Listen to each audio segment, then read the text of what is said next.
Supreme court के पूर्व justice Rohinton Nariman ने 1992 में बाबरी ढांचा विध्वंस को लेकर सुप्रीम कोर्ट पर ही बड़े सवाल उठा दिए हैं। इतना ही नहीं, उन्होंने सुप्रीम कोर्ट के उस फैसले को भी मजाक करार दे दिया है। पूर्व न्यायाधीश जस्टिस RF नरीमन ने बाबरी विवाद से संबंधित सुप्रीम कोर्ट के फैसलों पर अपनी असहमति जताते हुए कहा कि इन फैसलों में सेकुलरिज्म के सिद्धांत के तहत न्याय नहीं दिया गया है। उन्होंने 2019 के ऐतिहासिक फैसलों की भी आलोचना की, जिसमें विवादित स्थल पर राम मंदिर निर्माण की अनुमति दी गई थी। जस्टिस नरीमन ने इसे न्याय का बड़ा मजाक करार दिया है और कहा कि इन फैसलों में सेकुलरिज्म को उचित स्थान नहीं दिया गया है। जस्टिस नरीमन ने कहा कि सबसे पहले सरकार ने लिब्रहान आयोग नियुक्त किया, जो निश्चित रूप से 17 वर्षों तक सोया रहा, और फिर 2009 में एक रिपोर्ट प्रस्तुत की। दूसरा, इसने अयोध्या अधिग्रहण क्षेत्र अधिनियम और साथ ही सुप्रीम कोर्ट को राष्ट्रपति संदर्भ दिया, ताकि ये निर्धारित किया जा सके कि मस्जिद के नीचे कोई हिंदू मंदिर था या नहीं। उन्होंने इसे भ्रामक और शरारतपूर्ण प्रयास बताया है। इतना ही नहीं, जस्टिस नरीमन ने राम जन्मभूमि वाले 2019 के मामले में अंतिम फैसले का भी जिक्र किया। इसमें तत्कालीन CJI रंजन गोगोई की अध्यक्षता वाली सुप्रीम कोर्ट की 5 जजों की पीठ ने सर्वसम्मति से फैसला सुनाया था। इस फैसले में सुनाया गया था कि अयोध्या में 2.77 एकड़ की पूरी विवादित भूमि राम मंदिर निर्माण के लिए सौंप दी जानी चाहिए। साथ ही सुन्नी वक्फ बोर्ड को मस्जिद निर्माण के लिए 5 एकड़ वैकल्पिक भूमि देने का आदेश दिया गया था।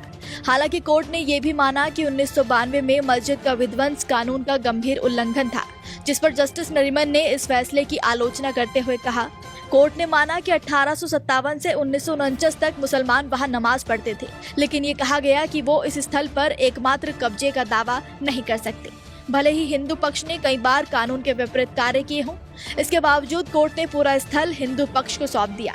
ये न्याय का बड़ा मजाक है। जस्टिस नरीमन ने बताया कि सुप्रीम कोर्ट ने ये पाया कि कोई राम मंदिर बाबरी मस्जिद के नीचे था ही नहीं। इसके बावजूद कोर्ट ने ये टिप्पणी की कि मुस्लिमों के पास 1857 से 1949 तक के बीच विवादित स्थल पर विशेष अधिकार नहीं था, क्योंकि ये स्थान विवादित था। उन्होंने कहा कि कोर्ट ने माना कि इस स्थान पर हिंदू पक्ष के कानून का उल्लंघन किया और इसलिए इस मामले में कोई एक तरफा दावा नहीं किया जा सकता था। हर बार हिंदू पक्ष ने कानून का उल्लंघन किया, लेकिन इसका परिणाम मस्जिद के पुनर्निर्माण के बजाय केवल वैकल्पिक भूमि देने के रूप में सामने आया। ये सेकुलरिज्म के साथ न्याय करने में असफलता है। तो वहीं जस्टिस नरीमन ने इस बात पर भी जोर दिया कि हर बार जब कोई कानून का उल्लंघन हुआ तो वो हिंदू पक्ष द्वारा ही हुआ है। उन्होंने सवाल उठाया कि क्या न्याय का सही पालन किया गया था।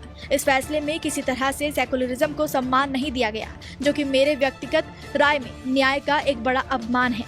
उन्होंने ये भी कहा कि आखिरकार जो सुधार किया गया वो ये था कि मस्जिद को पुनर्निर्मित करने के बजाय सुन्नी वक्फ बोर्ड को मस्जिद बनाने के लिए कुछ और भूमि दी गई। उन्होंने बाबरी विध्वंस साजिश मामले का भी जिक्र किया, जिसमें सभी आरोपियों को बरी कर दिया गया था। इस पर उन्होंने कहा कि जिन न्यायाधीश ने ये फैसला दिया, उन्हें सेवानिवृत्त के बाद उत्तर प्रदेश के उप लोकायुक्त के रूप में नियुक्त किया गया।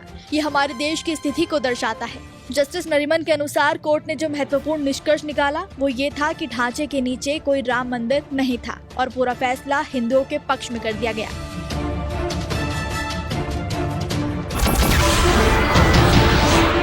नमस्कार, मैं हूं मानक गुप्ता। अगर आपको हमारा ये वीडियो पसंद आया हो तो इसे लाइक और शेयर जरूर करें, और हाँ, हमें सब्सक्राइब और फॉलो करना ना भूलें, ताकि आप देश और दुनिया की कोई खबर मिस ना करें। तो जुड़े रहिए हमारे साथ और देखते रहिए न्यूज़ 24।